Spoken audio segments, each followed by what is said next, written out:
Lepo pozdravljeni na današnjem spletnem seminarju Zakaj so varnostni pregledi ključni.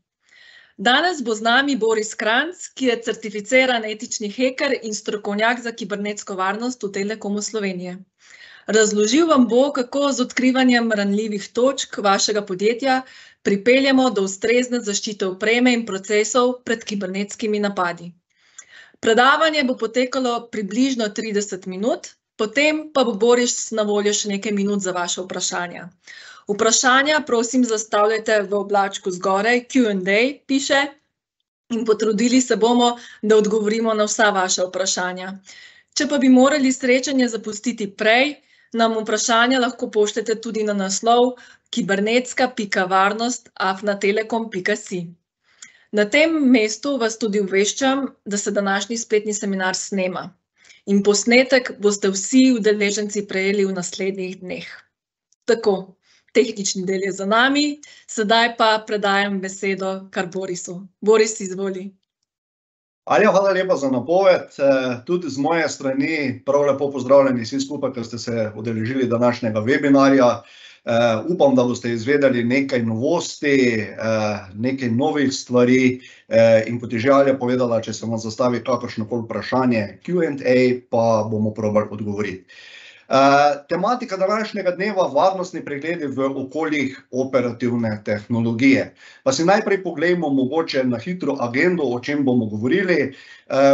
Govorili bomo seveda o operativni tehnologiji, a je to nekaj novega, a je to že nekaj, kar poznamo dolg časa. Razumevanje pomena varnostnih pregledov v okoljih operativne tehnologije, ki bomo skozi predavanje videli, so nekoliko drugačni. Koraki za izvedbo celovitega varnostnega pregleda v vašem podjetju, odkrivanje in odpravljanje šibkih točk in ranljivosti, praktični nasveti za izboljšanje varnosti in najboljše prakse za operativno tehnologijo. Zdaj jaz imam v navadi, ker sem tista stara dunajska šola, pravijo, da se najprej na kratko malce predstavim vsem tistim, ki me še ne poznate. Kot je že Alja povedala, moje ime je Boris Kranjc in sem strokovnjak za kibernetsko varnost v Telekomu Slovenije. Vse skupaj je tam približno 20 let izkušenj na področju IT-ja, zadnjih 6 let pa v bistvu specializiran za kibernetsko varnost. V zadnjih 3 letih pa nekako poglobljeno specializiran za kibernetsko varnost v okoljih operativne tehnologije. Kot me je Alja že napovedala, etični heker, delam veliko nelegalnih stvari na popolnoma legalen način, pa še dobro me plačajo za to. Toliko mogoče o meni za začetek, pa če preidemo kar na tematiko. Operativna tehnologija. Jaz predvidevam, da vsi že danes vemo, ko govorimo o operativni tehnologiji, o čem je govora. Srečamo jo namreč na vsakem koraku. Zjutraj, ko se zbudimo, ko prižgemo luč, ko se umivamo v kopalnici, ko gremo v službo, nas operativna tehnologija dejansko spremlja na čisto vsakem koraku in to vsak dan. Res je, da se ljudje celo mogoče malce premalo zavedamo pomembnosti operativne tehnologije, seveda do tistega trenutka, dokler ne gre nekaj narobe. In če je to naš vsakdan, pomeni, da lahko v primeru prevzema nekih hekerjev nadzora nad operativno tehnologijo, lahko hitro gre nekaj zelo narobe. Zdaj kot primer mogoče, če navedem, pred 2 leti tisti, ki spremljate dogajanja na področju kibernetske varnosti, se mogoče spomnite dogajanja čez lužo. Colonial Pipeline, zaradi enega odtujenega gesla, ki jim ga je hekerjem seveda uspelo pridobiti s pomočjo socialnega inženiringa, je dejansko prišlo do zastoja oskrbovanja z nafto v velikem delu Združenih držav Amerike. In vsi vemo, kaj pomeni, če bencinske črpalke nimajo nafte in ljudje čakajo v vrsti. Zdaj, posledica takega napada je bila seveda zahteva po odškodnini in kot vidite na slajdu, povzeto iz spleta, so v podjetju Colonial Pipeline plačali $5 milijonov v obliki zaradi ransomwarea v obliki kriptodenarja. Vemo sicer, da je bilo veliko tega kriptodenarja vrnjenega, ampak kljub vsemu. Vemo, kakšna je bila škoda, ne samo strani odškodnine, tudi škoda zaradi tega, ker so v bistvu niso obratovali in niso mogli delati. Zdaj, zakaj prihaja do napadov v okoljih operativne tehnologije? Na prvem mestu seveda vsi vemo, da je operativna tehnologija dolgo časa bila nekako v svoji domeni zaprta, ni bilo povezave v IT in tako naprej. No, IT je bil v svoji domeni, operativna tehnologija v svoji domeni in dejansko, če so hekerji želeli narediti neko lumparijo, po domače rečeno so mogli priti fizično v okolje operativne tehnologije. Zdaj, zadnje desetletje, operativno tehnologijo in informacijsko tehnologijo vedno bolj združujemo zaradi potreb. Jaz pravim, s tem ustvarjamo v primeru nepravilnega združevanja tudi nov peskovnik za hekerje. Če še malce pogledamo statistiko kibernetskih incidentov v Sloveniji po letih, vidimo, da žal kibernetski incidenti naraščajo in to zelo močno. Poročilo Sicerta pravi, da smo v letu 2022 imeli zabeleženih 3488 incidentov. Največkrat pa vidimo tudi, da so za take incidente krivi phishing napade. Seveda, če govorimo v okoljih informacijske tehnologije, ne moremo nič kaj drugače reči, glede na to, da je to združeno zdaj v dostih primerih z operativno tehnologijo, da phishing napadi ne bi bili uspešni tudi v tem primeru. Kakšne pa imamo varnostne izzive v okoljih operativne tehnologije? Razsežnost napadov se zelo hitro širi, imamo napredne grožnje, potrebno je hitro odkrivanje pa preprečevanje, potem kompleksnost rešitev upočasnjuje upravljanje in odzivanje. In zakaj je to vse skupaj zanimivo za hekerje? Kot smo videli lahko iz prvega primera, ki se je zgodil čez lužo, seveda je cilj hekerjev, da dobijo nadzor na procesi v neki industriji ali bodisi v kritični infrastrukturi.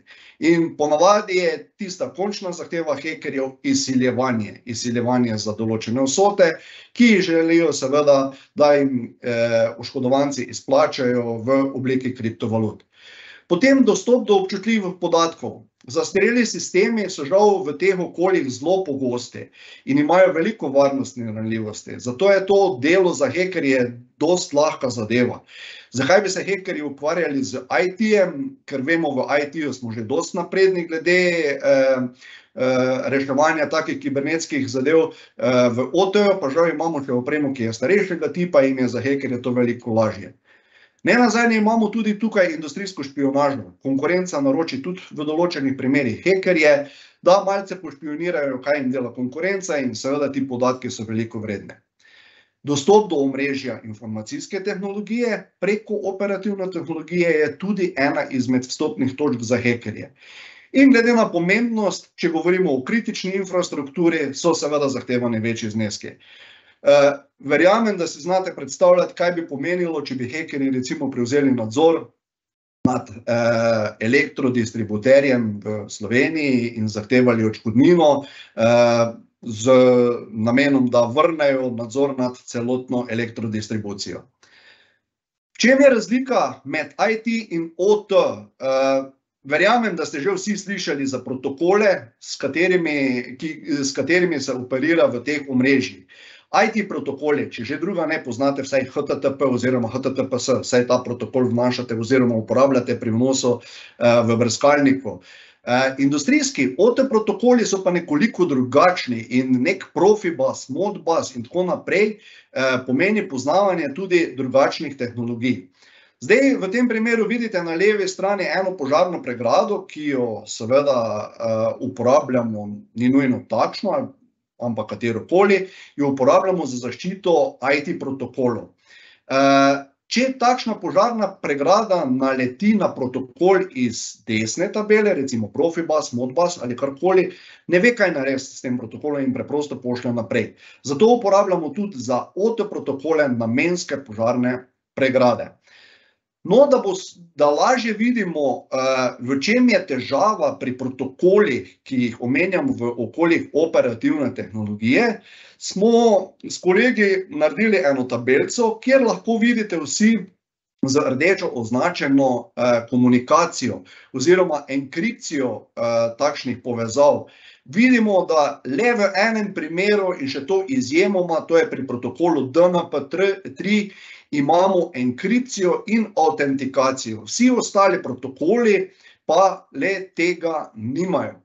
Verjamete pa, da vam iz izkušenj lahko povem, da se v industriji oziroma kritični infrastrukturi še vedno na veliko uporablja Modbus protokol, ki je bil tudi eden izmed prvih protokolov za tovrstna okolja operativne tehnologije.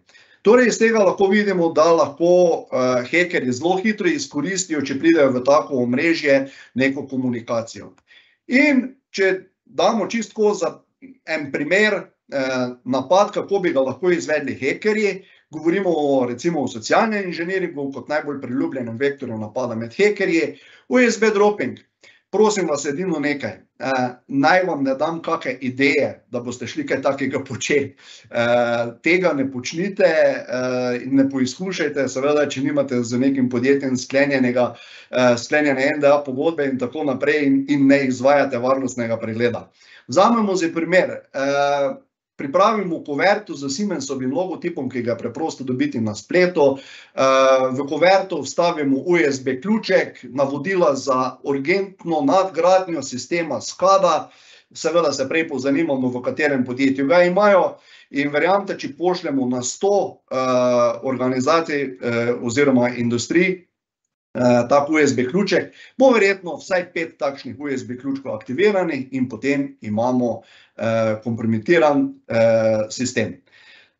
Tle nadalje, seveda, hekerji počnejo, kar počnejo. Da ne bi doživeli česa takega, jaz pravim, je dobro, da si nastavimo malce vsake toliko časa ogledalo. In v tem primeru govorimo o varnostnih pregledih v okoljih operativne tehnologije. Zakaj izvajati varnostne preglede v okoljih operativne tehnologije ali tudi informacijske tehnologije? Verjamem, da vas veliko že pozna varnostne preglede v IT-ju, da veste, kaj so penetracijski testi in tako naprej. Zdaj seveda bi morali to izvajati tudi v okoljih operativne tehnologije, s tem, da tukaj nekoliko drugače, kar bomo videli v nadaljevanju. Zdaj vprašanje je tudi, ali to ne predstavlja samo dodatnega stroška. Ja, seveda, varnostni pregled predstavlja strošek. Ni sicer toliko, je nek strošek, kar pa je v primerjavi, če vas napadejo hekerji in prevzamejo nadzor nad vašim omrežjem, lahko zelo minorna zadeva. Kot ste prej videli, pri Colonial Pipelineu so zahtevali $5 milijonov. Zdaj za en varnostni pregled je nekaj tisočakov in seveda s tem lahko veliko preprečimo. Kolikokrat na leto izvajati varnostni pregled? Ja, dobro bi bilo vsaj enkrat, s tem, da v okoljih operativne tehnologije, kar bomo videli v nadaljevanju, ni nujno, da vedno varnostni pregled lahko izvedemo. Kdo je usposobljen za izvajanje tovrstnih pregledov? Strokovnjaki iz tega področja, seveda. V Telekomu Slovenije nas je kar nekaj takšnih, ki poznamo tovrstna okolja v detajle. Smo tudi certificirani na tem področju in predlagam seveda, da če se odločite za tovrstni pregled, zaupate strokovnjakom. Ali se varnostni pregledi v okoljih operativne razlikujejo od pregledov v informacijski tehnologiji? Ja, vsekakor. Čeprav v osnovi pregledujemo naprave v obeh primerih, ampak zaradi poznavanja protokolov in vsega ostalega moramo razlikovati oziroma vedeti, da gre za dva različna pregleda. Kaj pa po zaključenem pregledu? Ja, glede na izkušnje vam lahko povem, da smo velikokrat dosegli, da so v organizaciji šli dejansko v totalno prenovo arhitekture omrežja, ker so ugotovili, da dejansko nimajo postavljene arhitekture na način, ki bi zagotavljalo optimalno varnost. Zdaj, tukaj vidimo nekaj teh naprav iz okolja operativne tehnologije, raznih human-machine interfejsi, stikala, požarne pregrade in tako naprej. Kaj je tako specifičnega za tovrstna okolja? Glejte, s komorkoli se boste pogovarjali za izvedbo varnostnega pregleda v okoljih operativne tehnologije, bodisi v industriji, bodisi v kritični infrastrukturi, Imejte v mislih, da se to izvaja le v času remonta, oziroma takrat, ko proizvodnja stoji, oziroma takrat, ko nekaj v kritični infrastrukturi ne deluje. Zdaj, vem, rekli boste, ja, res je, velikokrat se ne da narediti varnostnega pregleda, ker pač določeni stvari ne moramo ustaviti, ampak o tem bomo malce kasneje, ne. Zdaj tudi ne izvajamo varnostnih pregledov po metodologiji, ki uporabljamo v IT okoljih, ne popolnoma tako, ne. Izvedemo pregled in analizo odkritih ranljivosti na napravah, kolikor je to mogoče v času remonta. Zdaj, varnostni pregled seveda lahko vsebuje tudi socialni inženiring, no in potem v poročilu po analizi in vseh teh odkritih ranljivosti napišemo remediacijske postopke za odpravo napak in moram poudariti še posebej to, poročilo vedno vsebuje tudi vodstveni povzetek. Zakaj? Zdaj ne vem, mogoče vas je tudi kaj iz vodstvenega dela z nami, ampak sicer vodstvo je tisto, ki ponovadi odobri varnostni pregled, ki ga tudi potem plača. In na koncu, na koncu v bistvu vodstvo želi vedeti, kaj je iz tega varnostnega pregleda prišlo oziroma zakaj je bil ta denar namenjen. Verjamem, da direktorji v podjetjih, sploh ki niso tehnična podjetja, ne razumejo in še marsikdo drugi tudi ne, tehnikalij. Zato naredimo vodstveni povzetek, kjer poskušamo obrazložiti na jasen način, kaj smo odkrili in kaj je potrebno narediti za to, da se bo seveda stvari izboljšale.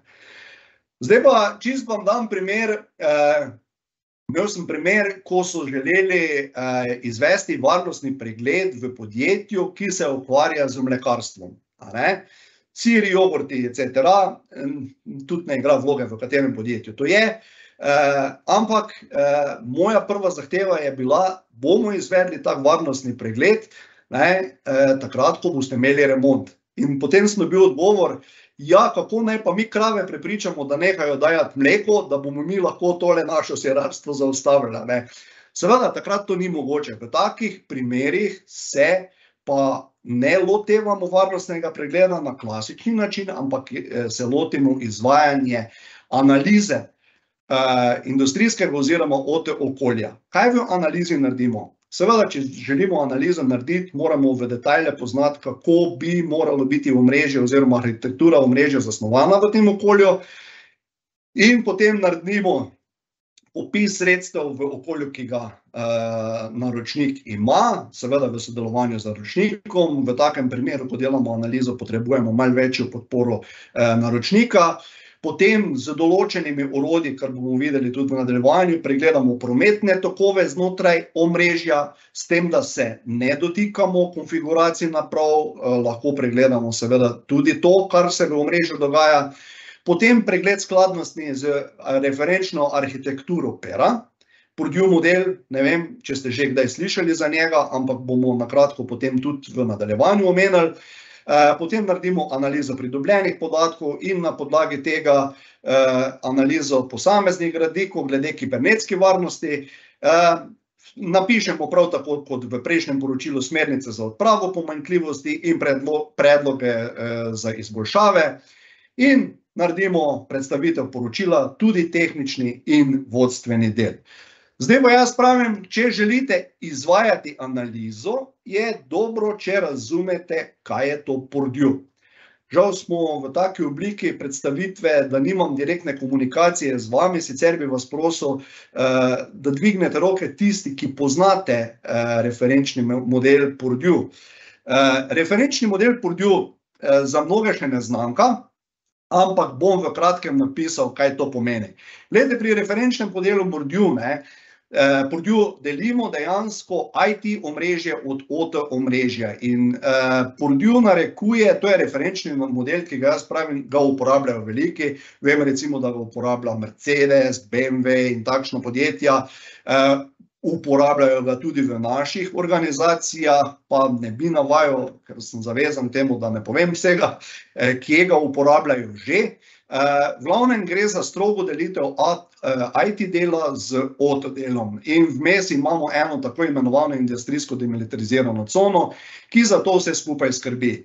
Pomeni, imamo dejansko 6 nivojev, 4., 5. nivo so nam splošno znani, govorimo o IT-ju, potem govorimo o eni vmesni industrijski demilitarizirani coni in v samem proizvodnem procesu oziroma procesu kritične infrastrukture v nivojih 0, 1, 2 in 3. Torej, ko to vse dobro poznate, takrat se lahko lotite izvajati analizo omrežja in lahko rečem, da pri nas seveda to poznamo. Zdaj, IDMZ je v bistvu, tlele imamo logični pogled, tlele samo ugotovimo to, da v bistvu komunikacija med IT pa med OT delom poteka samo posredniško, nikoli komunikacija direktno med IT-jem in OT-jem. Veliko se vas je mogoče sedaj zamislilo, kako imate to urejeno pri vas ali pa tudi ne. Dober čivaj, ki se nikoli ne utrudi. Ja, včasih je dobro v tako okolje operativne tehnologije dati tudi kakšnega čuvaja. UE ali AI. Ja, veliko imamo že teh kratic, verjamem, da smo jih že skoraj naveličeni, ampak govorimo o umetni inteligenci oziroma artificial intelligence. Zdaj, uporaba umetne inteligence v industrijskih okoljih je vsekakor dobrodošla stvar. Lahko jo implementiramo v okolje operativne tehnologije, brez da vplivamo na delovanje naprav v okolju operativne tehnologije. Seveda nas varuje pred kibernetskimi grožnjami. Zdaj spodaj imamo našteti kar nekaj teh proizvajalcev. Pri nas na Telekomu vam lahko ponudimo na prvem mestu Nozomi Networks, Radiflow, Fortinet, za okolje operativne tehnologije, sicer imamo tudi za okolje informacijske tehnologije, druge proizvajalce, ampak skratka, govorimo o napravi, ki spremlja procese, ki se dogajajo v okolju operativne tehnologije in v primeru anomalije, da pride do neke spremembe, nas na to seveda tudi opozori. Potem govorimo o naprednem vzdrževanju, potem avtomatizaciji proizvodnje in seveda tudi kakovosti nadzora. Glede na to, da pa vem, da imamo kar vsi danes velike težave z kadri, ki bi skrbeli za vzdrževanje teh sistemov, te opreme, pa bi se mogoče rad dotaknil na kratko Security Operation Centra.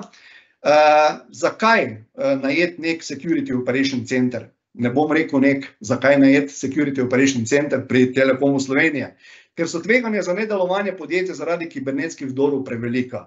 14 dni nazaj sem bil v enem podjetju, kjer so mi povedali, da 1 ura stanja njihove proizvodnje v penalih pomeni 20.000 evrov. Potem si lahko zamislite, koliko veliko tveganje pomeni za takšno podjetje, če proizvodnja stoji zaradi kibernetskega napada dan, 2 ali več. Ker samo s tehnološkimi rešitvami ne moremo preprečiti vdora, seveda svetujemo, da skrbi nekdo za to, ki lahko pokriva 24/7 to vaše področje. Ker so hekerji vztrajni, pa neprenehoma poskušajo ponoči, podnevi oziroma takrat, ko ste vi najbolj ranljivi, vstopiti naš v sistem, zato seveda priporočamo tudi uporabo nekega Security Operation Centra. Ker je treba seveda neprestano spremljati množico signalov, če so hekerji morda uspeli, kje najti vrzel, tudi če imate implementirano umetno inteligenco, ki sem jo navedel prej, jo je seveda dobro spremljati, kaj se dogaja, oziroma če pride do kakega alarma, da se pravočasno odreagira. Ker seveda sistemski inženirji, ki jih mogoče imate v podjetju, niso v vlogi varnostnih analitikov, ne vsi. In ker podjetja težko postavljajo lasten soc. Kot sem že na začetku omenil, vemo, da so kadri na tem področju velika težava, zato vam to lahko zagotavljamo mi.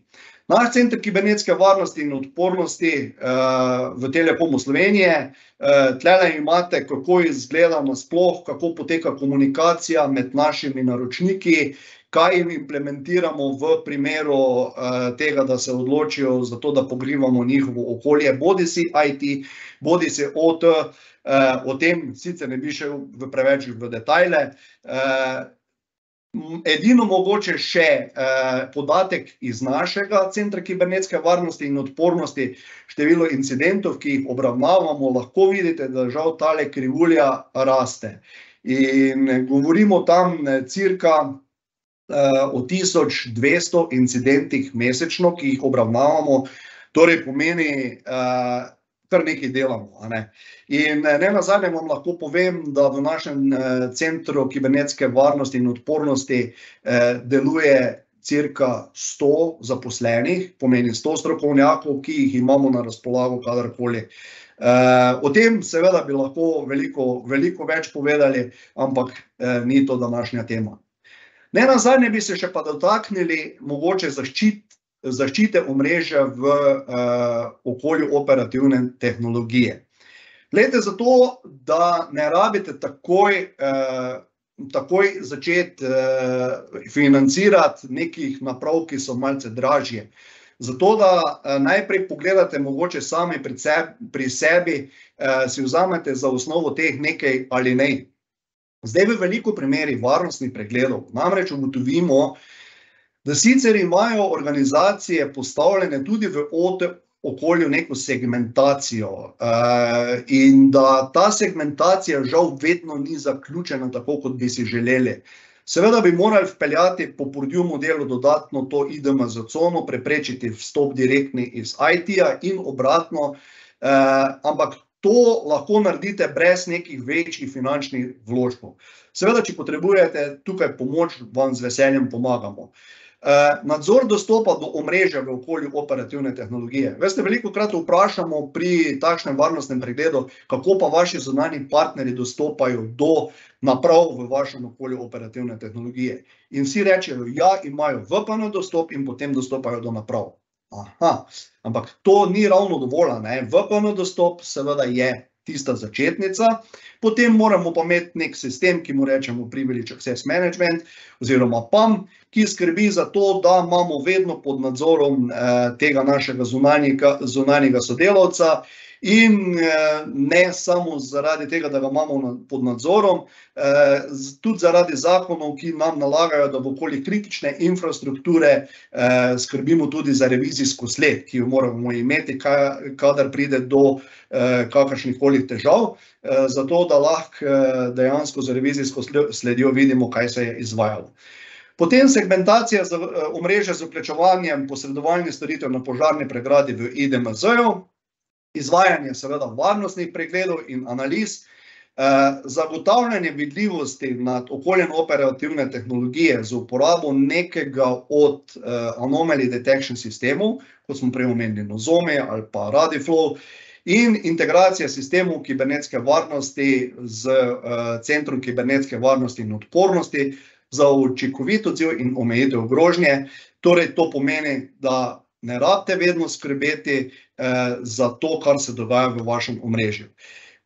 Ja, lahko vam zaupam, da tudi organizacije, določeni elektrodistributerji in tako naprej, imajo svoje security operation centre, ampak zaradi problemov z kadrom, seveda ti security operation centri nimajo zadostnega števila ljudi, da bi pokrivali 24/7. Tudi v takem primeru smo vam na razpolago, pomeni, če že imate svoj security operation center, če ste si ga lahko privoščili, da vam preostali del dneva, ko vaši zaposleni niso prisotni na delovnem mestu, to pokrivamo mi.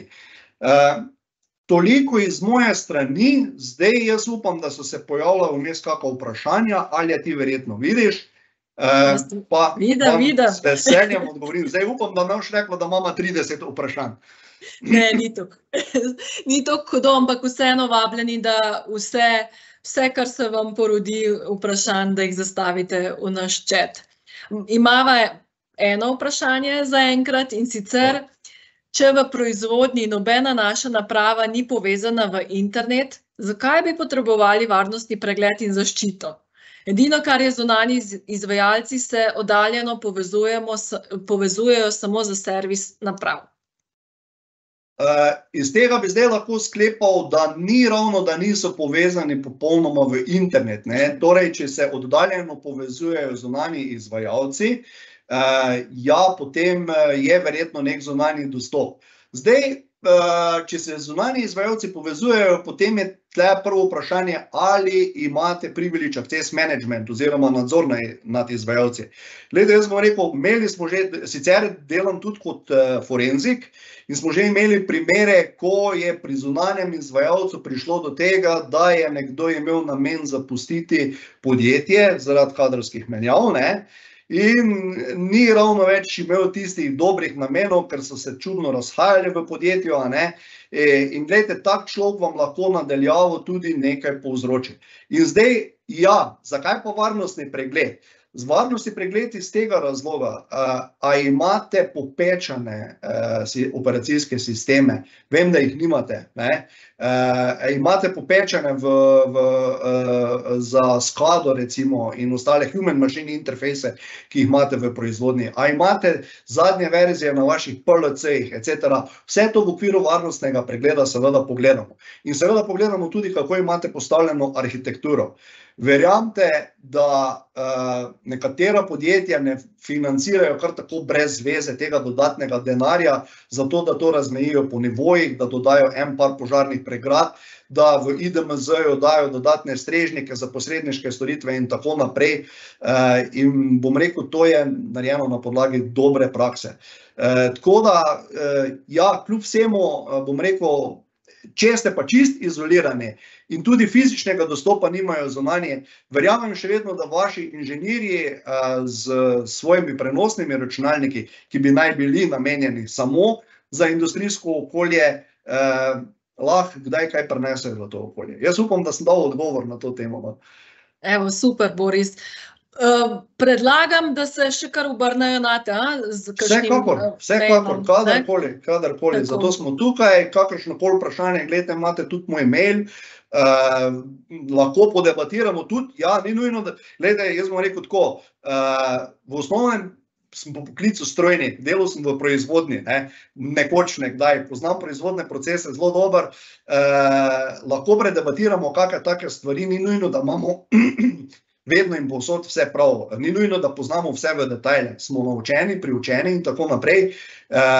Ampak, ja, mimogrede, če še lahko omenim to, kar sicer v predstavitvi ni bilo, pripravljam oziroma pripravljava s kolegom Matjažom, ki dela tudi na področju operativne tehnologije, izobraževanje na to tematiko, 5-dnevno šolanje, ki ga bomo lansirali upam, da koncu novembra, in vas se opravičujem, in vas seveda vse skupaj vabim za tiste, ki ste željni znanja iz tega področja, kjer gremo v 5 dneh dejansko skozi vse detajle, kako bi moralo biti okolje operativne tehnologije zavarovano, kakšni so hekerski napadi, kjer tudi imamo veliko praktičnih vaj, kako se hekerji lotijo recimo Modbus protokola, DNP3 protokola in ostalih zadev. Tako da, če kogarkoli zanima, spremljajte nas, Alja bo tudi poslala. Dodam posnetku, Ja, ideja. tako. Dodam posnetku še ta link, da se mogoče prijavite še na to. Tako. In vas bomo o tem obveščali, tako da, ja, vljudno vabljene. Zdaj, imamo še kakršnokoli drugo vprašanje? Mava, super, odlično, kar. Zdravo, v našem podjetju uporabljamo OPC UA protokol za povezavo s stroji. Stroji so v ločenem segmentu kot aplikacijski strežniki. Na kakšen način bi se lotili analize varnosti komunikacije med našim aplikacijskim strežnikom in stroji v posameznih segmentih? Imate mogoče tudi kakšne nasvete oziroma izkušnje iz podobnih podjetij? Ja, zdaj čisto odvisno najprej ne odgovorim tako. Zdaj, če ne smemo prekinjati tega proizvodnega procesa, kar predvidevam, da verjetno ne, potem se lotimo analize. Analize na tak način, kot sem jo opisal skozi predavanje, v vaše omrežje umestimo recimo Nozomi Networks, kjer vidimo točno potek komunikacije, kako poteka komunikacija med vašimi napravami, med vašimi strežniki, med vašimi PLC-ji, RTV in tako naprej. In ne posegamo v vaše omrežje, zato da mi umestimo tole umetno inteligenco, tole pamet, ki vse to zazna v vaše omrežje, je dovolj, da nam na stikalu, na glavnem stikalu, ki je v tem delu omrežja, omogočite mirror tega prometa oziroma sliko tega prometa, če probam po slovensko povedati, ampak verjamem, da boste bolj zastopili, mirror port nam naredite tiste volane, ki so v tem okolju in potem po nekaj dneh lahko ugotovimo, kdo s kom komunicira, kako komunicira in tako naprej. Zdaj, sami operacijski sistemi, ki so nameščeni na vaših strežnikih, se v primeru možnosti, da je to v času remonta, seveda izvedejo na klasičen način, kjer ugotovimo, kateri operacijski sistem je nameščen, ne da dostopamo direktno na njega, ampak z profesionalnimi orodji, kot so Nexpose, Metasploit in tako naprej. In potem na podlagi tega podamo priporočila, če je seveda možno karkoli namestiti od posodobitev. Poznam zadeve, vem, da v veliko primerih ni možno posodabljati sistemov, čeprav bom rekel, na izobraževanjih v tujini so me pa mogoče že v lanskem letu prepričali malce drugače. Zanimivo je, da kar smo v slovenskih okoljih izvajali varnostne preglede v okoljih operativne tehnologije, verjeli ali ne, pa verjamem, da tudi sami imate, mogoče smo velikokrat naleteli na operacijske sisteme XP, tudi NT, ja. Nekateri niti ne vejo, kaj je XP, sploh kakšni mlajši, ampak teh operacijskih sistemov ni mogoče posodabljati. Potem pa pogledamo, a so pravilno umeščeni v arhitekturo omrežja, a je varovanje na požarnih pregradah pravilno.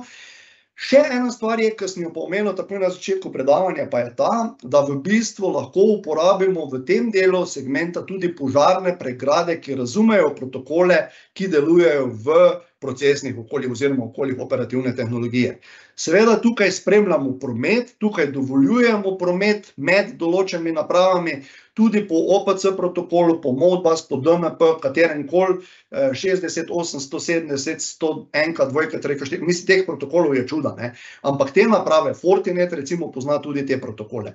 Nozomi seveda pa pozna, ki sem ga omenil kot umetno inteligenco, pa je še posebej specializiran za protokole v okoljih operativne tehnologije.